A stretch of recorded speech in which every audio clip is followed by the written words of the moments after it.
How far back and how many positions do you put on a resume? So one of the things that most people get wrong on a resume is their work history. How far back should you go? How many jobs should you include? The rule of thumb that most recruiters and HR and hiring managers are looking at is the last 15 years, because the last 15 years of your experience is the most relevant. Okay.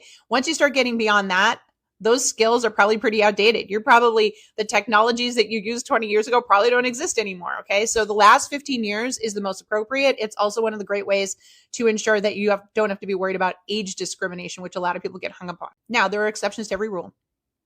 And when I say that, I mean, let's say if 17 years ago you worked for a really high profile company that a lot of people would know, well, then you would want that on the resume.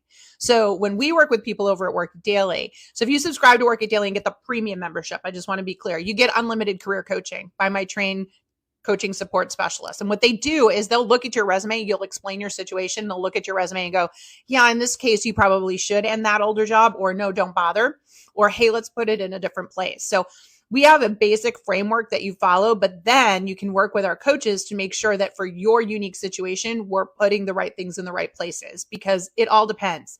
Most of the time, you're never going back more than 15 years, but there are exceptions to the rule, and we've got to figure that out. And if we decide it needs to go there, we figure out exactly what to put there so that it lands correctly.